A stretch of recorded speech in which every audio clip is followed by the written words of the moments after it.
Hello, everybody. It is March 1st, 2026, and as you can see, I am doing this one, the first metal album to ever go to number one, Quiet Riot Metal Health. I don't even have, this isn't my original album, because I had this on tape. I don't even, look at this, I don't even have an inner sleeve for this thing. But, man, this is a good album. This really is a good album. Yeah, dedicated to the memory of Randy Rhoads. Um, Produced by Spencer Proffer. But we will talk about him in a minute. This is a great album. I don't think it should have been the first number one album for metal, but what are you gonna do? It is what it is. And it's also the album that kills, it saves, and it kills Quiet Riot because Kevin DuBrow. I don't know if it's DuBrow or DuBrow. Maybe it's DuBrow. We'll say Kevin. You guys know by now how bad I am with names. Kevin can't keep his big mouth shut. And starts bashing everybody else. Not going to do the history. You guys know the history of this. It was Randy Rhoads' band. There were two albums, Quiet Riot 1 and 2. Randy just didn't want them, man. They were only released in Japan. Didn't like the albums. They're not good, man. Does it break my heart saying that? Because, I named my kid after Randy Rhoads. But they were not good albums. I have them. They're actually, so I lived in a town called Roselle. No, this is when I lived in Schaumburg. Yeah, I still went to the Schaumburg Library. But at any rate, lived in Schaumburg. This is when I left Schaumburg, I sold my DVD or my CD collection, and this is why I did this. So I had some CDs that were kind of rare and hard to find, and I donated them to the Schaumburg Library. I used to go there all the time and get CDs, and burn them, rip them to my digital collection. No, I didn't. That's not what I would ever do. I was making it funny. In fact, I use that example to say, kids, don't do that. That's bad. So here, see, Joe didn't do that. I wanted to make sure everyone knew that I didn't do that. I wanted to show you how bad of an example that would be and how bad that would be if you did that. So don't ever do that. But I did donate. There was like, I think I had like Rich Springfield, Rock of Life. There were some I had Asia CDs. Like with John. I gotta review some of those. I just sent uh Ralph, the barefoot YouTuber at Almost Human. I just sent him a suck versus suck with Asia Aria. It is after John Wetton's gone. This is with John Payne, and it's only Jeff Downs, the original member. And I do like some of those albums, but man, some of them suck. Poor Ralph.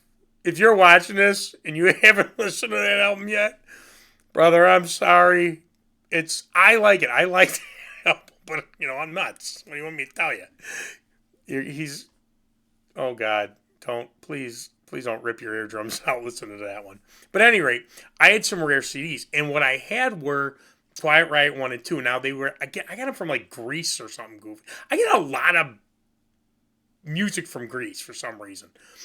But I got them, and you could tell they were burned. They had the purple background and whatnot. But I donated them. I think they're still there. So if you are in the Chicagoland area and you don't have these two CDs and you want to hear them, go to the Schaumburg Library. I believe Quiet Riot 1 and 2. And I thought I looked down, like, there's something called WorldCat. We can look, now this was years ago. I think they have kind of been released, so they may be in more libraries now. But at one point, Schaumburg Library was the only library on the planet that had Quiet Riot 1 and 2 in it. So, well, as far as WorldCat. Definitely in the United States, but I think, yeah, because there was stuff that would come up in like Finland and stuff. So, anyway. So if you're in the area, Schaumburg Library should have those two CDs. But okay, so then we get into the what a lot of people consider the classic version of Quiet Riot. Kevin and Rudy Sarzo. God, you gotta love Rudy Sarzo. And then Carlos Cavazo and Frankie Benali. If you have watched Frankie's, Oh man, you talk about heartbreaking. This poor guy. He loved this band so much. And of course he loses a battle with cancer, but he's such a I mean just a gem of a guy. And he does this documentary before he's even sick, of keeping Quiet Riot alive and his love for the band and his daughter's in it. And, you think of this poor girl and losing her father because they were so close. And why do we lose people like him? I mean, we shouldn't lose anybody, don't get me wrong. But Frankie, man, I'm sorry we lost you. It's a damn shame. It's a damn shame that happened to that man. But at any rate, all right, so let's rank this, and then we'll talk a little bit about it. Now, I do like this album. I really, really do like this album. So, Bang Your Head, Mental Health, I remember Friday night videos and just hoping, come on, is this going to be, they're going to play it, they're going to play it, they're going to play it, they're going to play it. I loved it. It's a 5. I love that song. I still love that song. Come On, Feel the Noise. Now, that's where this Spencer Proffer comes in. He wanted them to do this song, which is a cover. They didn't want to do it. They actually said in the studio, now, I don't know, this could be just a story, to make it sound good, that they didn't play it well, but their garbage version of it turned out to be the single, and it exploded. I give it a 5. They did a great job on that song. Don't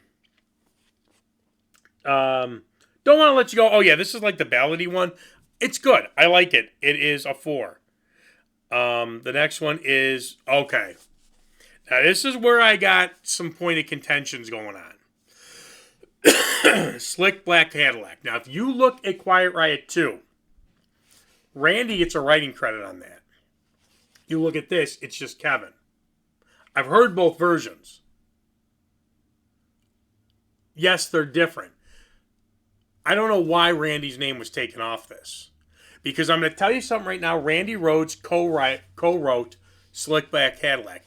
This album went to number 1. Randy Rhoads is on a number 1 album. End of story. I do not know why he was taken off this. And that pisses me off. I don't... You're not going to tell me Kevin wrote enough where they maybe changed the solo or not. No. Randy's all over this. His DNA is on it. He helped write Slick Black Cadillac. Randy Rhoads is on a number 1 album. Over with. Great song. It's a 5. But man, does that piss me off. All right, I'm done because I could go forever on that. Any rate. Love's a Bitch. I know it's a tacky, stupid. It's an evil song, and I've loved it since I was 8 years old. First time hearing this album. 5. Flip It Over, Breathless. Side 2 is not as strong as side 1. It's a 3. It's okay, but it's a 3. The next one is Run for Cover. I think that song really sucks. It's a 1. That's how bad. I think that one shouldn't have even been written. Battle Axe is a kind of guitar solo. It's it's an instrumental.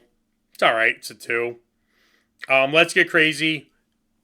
It's an okay song. It's, a deep track. It's not a complete filler song, but it's okay. It's a 3. And then Thunderbird, which was written for Randy, I'd love to say it's a 5 just for Randy, but musically, it's a 3. Add them all up. Remember, we go from 1 to 5. It's a 3.6. I divide it. We round up. It's a 4. I can live with that. This album would be a 4 for me. So I mean that whole Slick Black Cadillac thing that I don't know why. I don't know why the credit was changed. I have no idea why. But Randy Rhoads co-wrote that song. Randy Rhoads is on a number 1 album. I don't know if it was a money thing, maybe it was a contract thing. But Kevin, if he was his brother, like he always claimed to be, if that was the reason, he should have fought and fought and fought to have Randy get a credit on that album. But again, this is the album where it goes to number one. Kevin, coked out of his mind, is doing interviews. He's bashing Motley Crue. He's bashing Rat. He's bashing everybody else.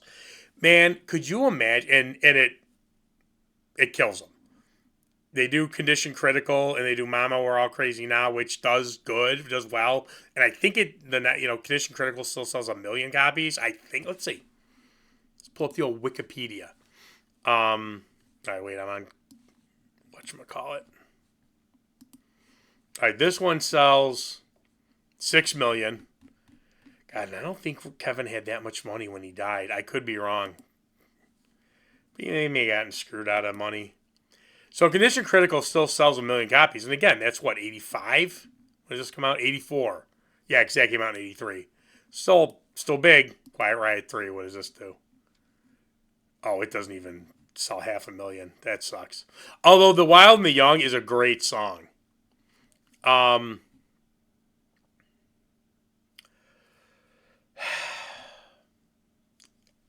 just goes and he bashes everybody, with his big mouth. And that's been Kevin's problem since day one. Is he's an egomaniac, he's got a big mouth. And if he would have just said, "Hey man, we're number one. This is an honor, it's a shock. I'm so happy. I don't know what else to say. We worked hard on this. I wish Randy could have been a part of it." That was it. It would have been fine. But he goes out and he starts opening his big stupid mouth and pissing everybody off. And it kills the band. And again, you get to Condition Critical, and I mean, what else is on Condition Critical? Not More a Party All Night. Boy, that song sucks. Winners Take All is a great song. I will give him that. Yeah. Nothing to write home about. I always wondered, if could you imagine? Could you imagine how exalted this guy could have been if he said, "You know what? Very honored to be the number one album. Should have gone to Paranoid. I know when Paranoid was number one in the UK. Paranoid should have been number one. A lot of great albums. I can't believe it's us, but man, a lot of heavy metal acts should have been number one. Heaven and Hell, Blizzard of Oz, Diary should have been number one. But going forward, all these other bands. Motley Crue is out now. Rat is out. Iron Maiden. You guys, all right, we've opened the door for heavy metal. Go out and buy all the rest of these albums. Let's have the chart, the top 20 all be metal albums. Let's do this together. He would have been a god. The next album literally could have been him singing, Merry Christmas for 10 tracks straight. And it probably would have gone to number one and everybody would have praised him. But no, moron gets high out of his mind and his ego, and everyone else sucks. We're great. We're the best. Blah, blah, blah. Nobody else can touch us. We see how well that went for him. So, and it's a shame. I mean, he died. We lose Kevin. He's a victim of his own devices, and it is a shame because you don't want to see anybody, end up dying. But and he leaves Quiet Riot. He comes back to Quiet Riot. It's it is what it is. But man, the one on this with Frankie. Carlos has always been a great guy. Always been a class act. Rudy Sarzo is like a god to me. Not only is he's a great bass player, he's a nice person. Man, all I've ever heard about meeting Rudy Sarzo, it's like meeting Ronnie James Dio. Takes the time, loves talking to fans, couldn't be nicer, is gracious, is polite, and when he got that award for Blizzard of Oz, he was just like, that one picture where he's just like, what is this? And then I guess there's another picture, and I guess they're like, you need to smile. He don't want anything to do with that. And has never taken credit for Diary. Him and Tommy Aldridge. God bless them both of them. Tommy's supposed to be a great guy, too. But Rudy Sarzo is in absolute rock god category for me. So I do love Metal Health. obviously after this, it's a quick downward spiral for Quiet Riot, but this album is great. Most of the songs are great on this album. Again, side A is a lot better than side B, but love it. Randy Rhoads wrote a #1 album. End of story. On that note, let me know what you guys think about Quiet Riot. You know what? Tell me, what do you think about Quiet Riot 1 and 2? Do you think a remix would help things? I don't. I'd like to hear it. I don't know. It's a shame. But there's a whole big story behind Quiet Riot 1 and 2, and they were rushed, and yeah, yeah. So I'll do that somewhere down the line. But all right, like, subscribe, indicator, like, subscribe. What's the other? I always mess that up. Like, subscribe, and notifications. Yeah, do that one too. Why not? All right. Let me know what you think about Mental Health and the other Quiet Riot albums, and I will see ya.